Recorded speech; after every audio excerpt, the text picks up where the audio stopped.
Have you ever seen someone lose control in front of an entire neighborhood? Well, I have, and it happened right in my backyard. HOA Karen, the one everyone whispers about, stormed in, shouting like she owned the street. Neighbors peeked from behind curtains, kids froze on their porches, and I could feel the tension rising with every word she yelled. She was pointing, waving her arms, demanding that I stop what I was doing. Every accusation sounded more ridiculous than the last, but she wasn't backing down. And that's when I realized this wasn't just about rules or my backyard. This was about power, about control, about showing everyone who's in charge. So I grabbed my camera and I kept it rolling. Because in moments like these, you can't miss a second. And what happened next would shock everyone watching. Karen had a reputation in our neighborhood that made even seasoned residents nervous. She wasn't just the typical HOA member who sent annoying emails about lawn heights or mailbox colors. She was a force of nature.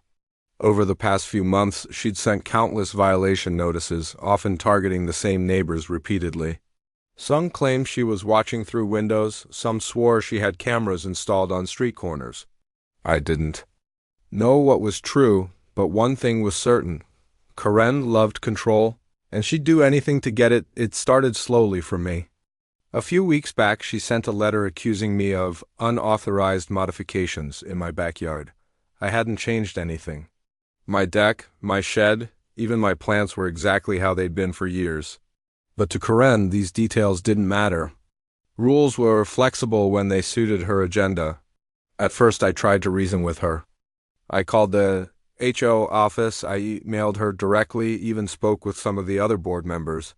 But each conversation ended the same way. Karen would insist she was protecting the neighborhood, and I was ignoring regulations. The neighbors noticed. Mrs. Thompson, the elderly lady 2 houses down, started complaining about Karen's constant patrols. Mr. Rivera, who normally kept to himself, installed cameras after Karen allegedly threatened to fine him for trimming his hedges without approval. Even the kids on the street were wary. They learned quickly that if Karen spotted a stray ball or a chalk drawing on the sidewalk, she would lecture the parents. I had tried to stay neutral, thinking that if I ignored her, she might leave me alone. But that strategy failed spectacularly. One afternoon, I was trimming my roses when I heard the familiar, shrill voice behind me. "What are you doing? That plant is against HOA regulations." I turned to see Karen standing at the edge of my yard, notebook in hand, pointing furiously at the garden. My neighbor, Jenny, filmed the encounter from her porch, whispering, "This is crazy." "She can't do this." Karen wasn't content with words alone. She began escalating. The next week, she sent a certified letter threatening me with fines for illegal landscaping modifications. I scanned it and realized it was full of vague terms she had made up herself, but the letter alone wasn't enough. That same evening, she showed up at my gate, demanding to inspect my property. She said, and I quote, "I have every right to come here whenever I want. You're hiding something and I will find it." At that moment, I knew it wasn't about rules anymore. It was about intimidation. And that's when the other neighbors started talking. I met Mrs. Patel in the community park, who told me she had filed complaints about Karen's behavior for months. But the HOA ignored them. Mr. Lewis, who had been fined multiple times for minor issues, confided that Karen had threatened to report him to the city for imaginary code violations. I began to see a pattern. She picked her targets carefully, escalating fear until the person either complied or moved away. Decided I needed a plan. I wasn't going to let her control me, but I also couldn't predict how far she would go. I started documenting everything. Emails, letters, encounters, videos, all saved meticulously. I even set up a camera on my porch to capture any unexpected visits. And then came the day that changed everything. It started like any other Saturday.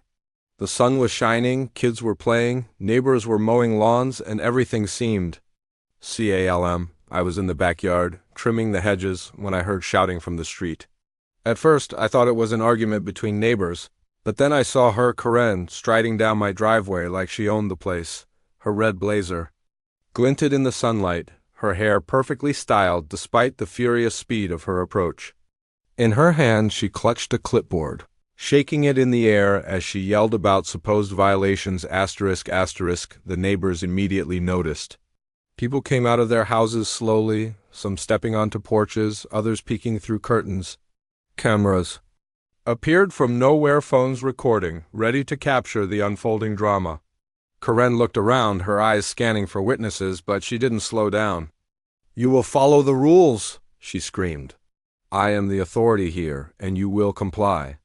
I stayed calm, speaking slowly, trying to de-escalate. "Karen, I followed all HOA rules. There's nothing here that violates any regulations. Please leave." She ignored me, escalating further. She started making claims about my property that were entirely fabricated: illegal fencing, unauthorized decorations, even claiming my backyard was dangerous. Her voice grew louder, more frantic. She began pacing, gesturing wildly, demanding. Also, she had no right to request ***. Neighbors started whispering, some expressing shock, some openly recording. Jenny, still on her porch with her phone, said under her breath, "She's insane. Look at her." Mr. Rivera peeked over his fence, shaking his head in disbelief. Even the kids paused their games, watching the chaos. Karen, however, seemed oblivious to everyone's presence, entirely consumed by her sense of authority. It was at that moment that I realized this wasn't just another HOA dispute. This was going to escalate. Karen wasn't going to stop until someone made her. The rest of the neighborhood was watching, and I had to act carefully. I reached for my phone and called the local authorities, explaining the situation as calmly as I could. Meanwhile, Karen continued her tirade, oblivious to the fact that help was on the way. As I waited, the tension grew. Neighbors started gathering, some confronting her gently, some silently cheering me on. The air was thick with anticipation. Everyone knew Karen had pushed too far, but nobody expected the confrontation to explode like this. And in the back of my mind, I knew one thing. The events about to unfold would be caught on camera, and it would be unforgettable. The moment Karen stormed into my backyard, it was clear she had no intention of stopping until she had full control of the situation. Her voice rang out like a siren, demanding compliance, pointing at every little thing she claimed was against HOA rules. Every hedge, every flower, even my garden gnome became a target of her scrutiny. It was absurd, but she believed every word she shouted. ***. Neighbors had begun to gather, some cautiously, others with phones raised, recording. You could feel the tension in the air, the kind of tension that makes everyone hold their breath. Karen's eyes scanned the crowd, looking for approval, for validation, but found none. Instead, she faced a growing wall of silent defiance. One by one, neighbors whispered to each other, shaking their heads, murmuring, "She's gone too far." This time, she turned to me suddenly, her finger pointing directly at my chest. "You will comply. You're breaking every rule." Her tone was sharp, her body tense like she was about to explode. I stayed calm, keeping my voice steady. "Karen, there's nothing here that violates HOA rules. I've followed everything. Please step back." She ignored me. Instead, she started moving around the yard, inspecting fences, plants, and even the patio stones as if she could magically find violations where none existed. "This fence is unauthorized. That plant is illegal. You are disregarding the community standards," she shouted, her voice echoing down the street. Some neighbors tried to intervene. Mrs. Thompson, usually timid, stepped forward. "Karen, you need to calm down. You're not helping anyone by yelling." Karen spun around, glaring at her. "Mind your business," she snapped, pointing directly at Mrs. Thompson. "I am protecting this neighborhood." Meanwhile, Mr. Rivera, camera phone in hand, captured every moment. His voice, barely audible over Karen's yelling, whispered, "She's insane. This is unreal." Other neighbors began filming as well, some coming out of their homes, others leaning over fences. It was clear that Karen had lost control of the narrative. Karen's voice grew louder, more frantic, as if trying to assert authority through sheer volume. "You will correct all violations immediately. This is not optional." She began pacing, her red blazer swaying with each step, clipboard raised like a weapon. Her hair, perfectly styled, somehow stayed in place even as her anger became unhinged. I took a deep breath. I knew I had to act carefully. This wasn't just about HOA rules anymore, it was about de-escalation and ensuring no one got hurt. I continued speaking calmly, repeating that I had followed every regulation. Karen ignored me, her focus entirely on intimidation. She started making up new violations on the spot. That stone is uneven. That flower is illegal. Your backyard is dangerous. The neighbors' reactions varied.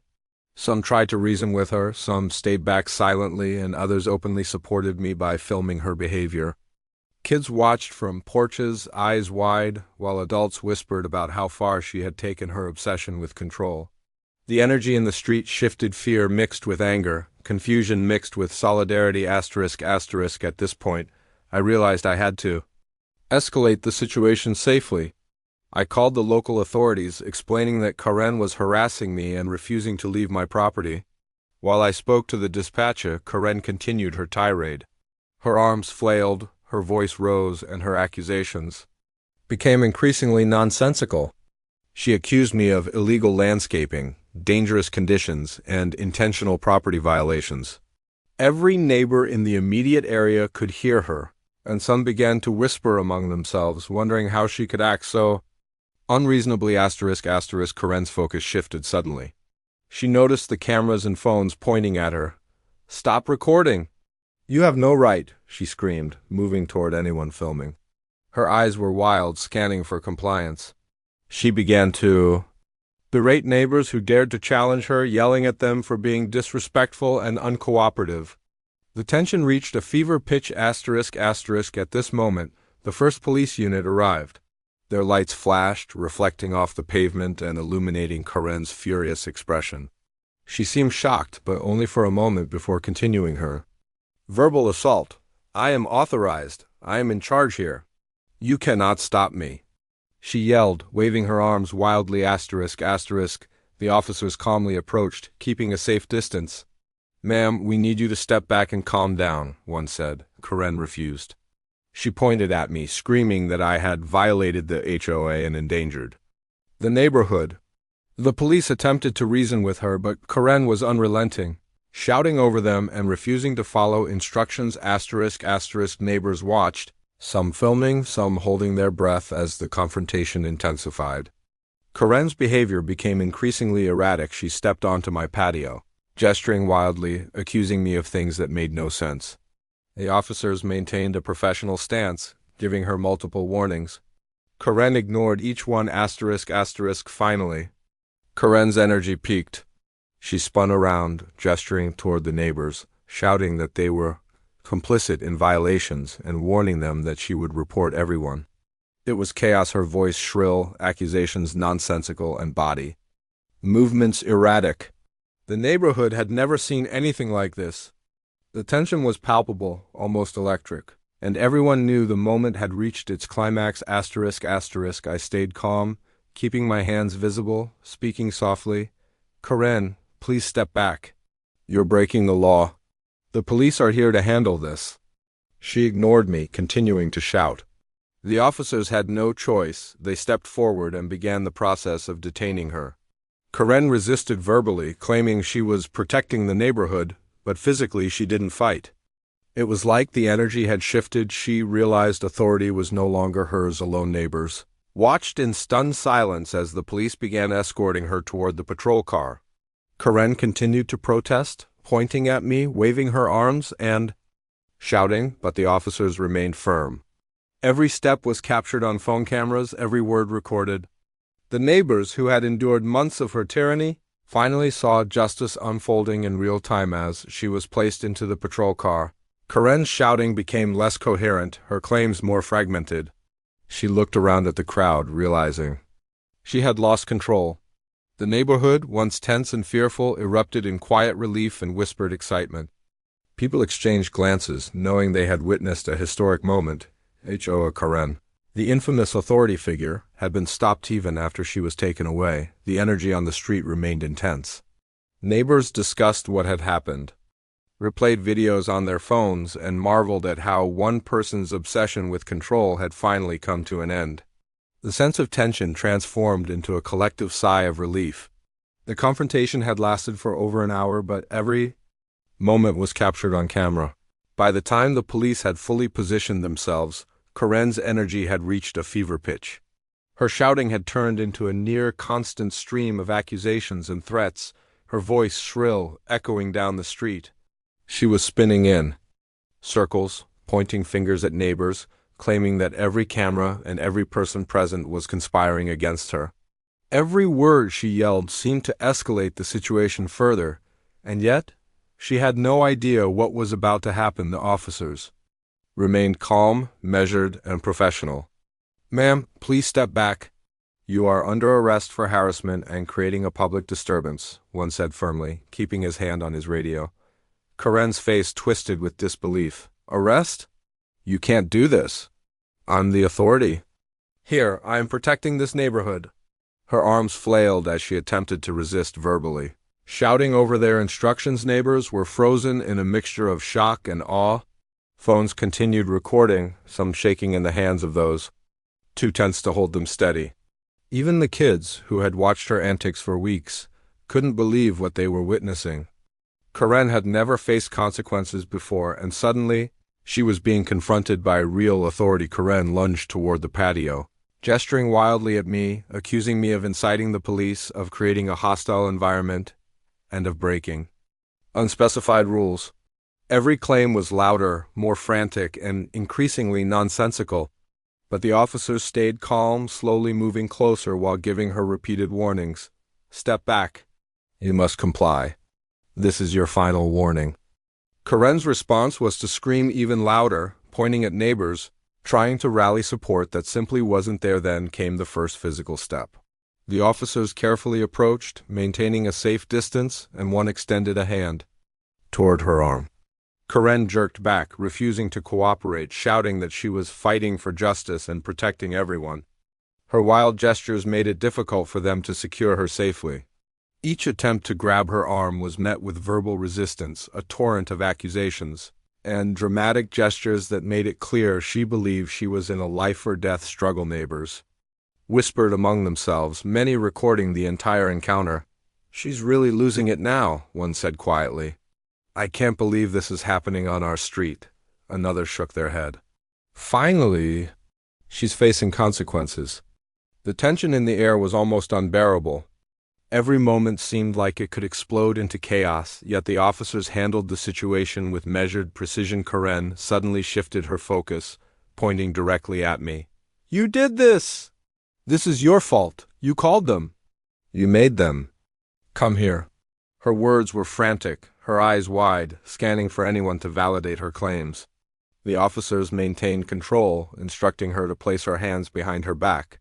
Karen resisted verbally, pleading, accusing, and yelling. I'm the HOA. I make the rules. You cannot take me away."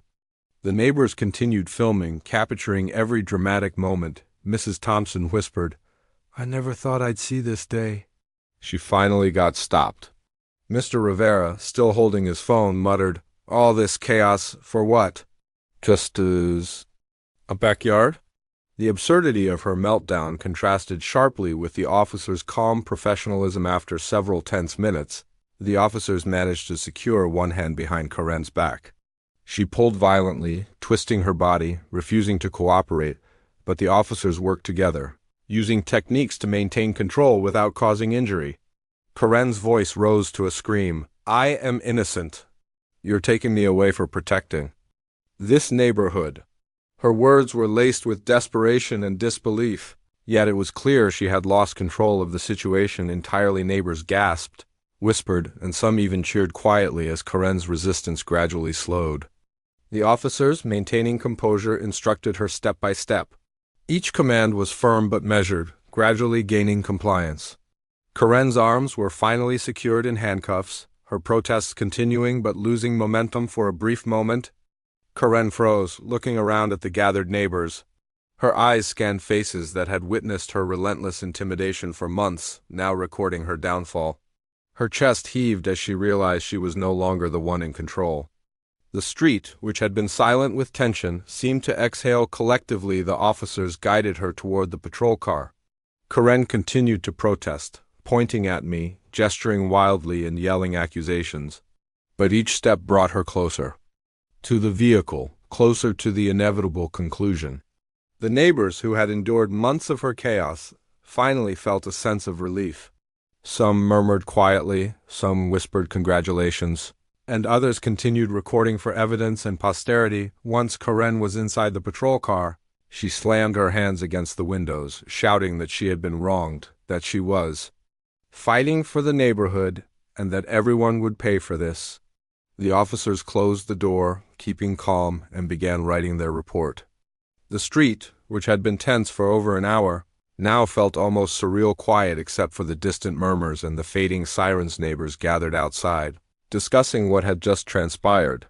Everyone had recorded footage, each clip capturing a piece of the meltdown that would likely be shared for weeks. Some laughed quietly, others shook their heads, and a few simply sighed in relief.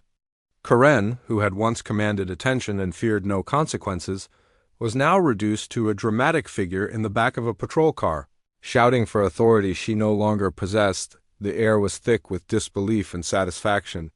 For months, Karen had terrorized the neighborhood with her rules, threats, and constant inspections. And now, the very people she had intimidated, neighbors, friends, even children who had grown wary of her, had witnessed her taken into custody. Every scream, every wild gesture, every absurd claim had been caught on camera. The officers drove her away, and the streets slowly returned to normal. The tension dissipated, replaced with conversations about what had just happened. Some replayed footage, commenting on her meltdown. Others discussed how long it had been coming, how finally the neighborhood had stood up to her. It was a historic moment, a dramatic peak that would be remembered for a long time. Once Karen was taken away in the patrol car, a heavy silence settled over the street. The tension that had gripped everyone for months finally lifted, replaced by a cautious relief. Neighbors who had been peeking from windows or standing behind fences slowly emerged, exchanging glances, nods, and quiet smiles. For the first time in a long while, the neighborhood felt like it belonged to its residents again. People gathered in small groups on their porches, whispering about what had just happened. "Can you believe it?" one neighbor asked. After all the letters, all the fines, all the intimidation, "She's finally gone," another shook her head, smiling faintly. "I never thought I'd see the day she'd be taken seriously by the police." Cameras were still out, phones replaying footage of Karen's meltdown, and everyone agreed what they had witnessed was historic for the street. The air was different now. Kids, who had been hesitant to play outside whenever Karen was around, slowly returned to their games. Laughter returned to the porches, and the quiet hum of a normal Saturday afternoon replaced the tension that had gripped the neighborhood for so long. There was a sense of community that had been missing, as if Karen's presence had been a weight pressing down on everyone. And now that weight was gone, neighbors approached me, thanking me quietly for standing my ground, for calling the authorities, and for keeping the situation calm despite Karen's escalating behavior. "You handled it so well," Mrs. Thompson said, her voice soft but firm. "I don't know if I could have stayed so calm." Mr. Rivera added, "And thank goodness you recorded everything. This is proof of exactly what she's been doing all this time." Even as the adrenaline faded, the significance of the moment settled in. This wasn't just about my backyard or about Karen's obsession with rules. It was about boundaries, respect, and the courage to stand up when someone abuses authority. Karen had tried to intimidate and control, but the neighborhood had witnessed her unravel in real time. Her power had been an illusion, shattered by the simple act of refusing to comply and by the presence of real authority. Conversations shifted to the future. Residents talked about how the HOA might change, how to prevent someone like Karen from ever holding such unchecked influence again. People discussed documenting interactions, ensuring transparency, and supporting each other in ways that would keep the neighborhood safe from similar situations. It was a quiet but powerful moment of planning and solidarity as the sun began to set, casting long shadows over the now calm street. I stood on my porch looking around at the neighborhood. It felt different, lighter, freer, more open. The confrontation with Karen had been intense, stressful, and unforgettable, but it had also brought a sense of closure. For months, her presence had been a source of anxiety, fear, and tension. Now, with her gone, there was room to breathe, to enjoy the neighborhood without worry. Even Karen's departure left a lingering lesson. The neighborhood had witnessed that no one is above the law, and that intimidation cannot last forever. People talked about accountability, about standing up when something is wrong, and about the power of recording evidence and speaking calmly but firmly. The sense of justice wasn't just about her arrest. It was about reclaiming the community and setting a precedent for the future. By nightfall, the street had returned to its normal rhythm. Lights flickered on in houses, children's laughter faded as bedtime approached, and neighbors closed their doors, feeling a sense of safety and relief. HOA Karen's storm had passed, leaving behind stories that would be told for months, perhaps years. And for those who had been watching, recording, and waiting, it was clear the neighborhood had survived, stronger and more united than ever. Now, question for you guys. Have you ever dealt with a neighbor like HOA Karen? What would you have done in this situation? Comment below and let us know. This was just one story, but the next one will be even more dramatic. Are you ready? Then you need to subscribe to HOA Stories 87 right now. Like this video, share it with your friends, and hit the bell because the next story might sound a little too close to home.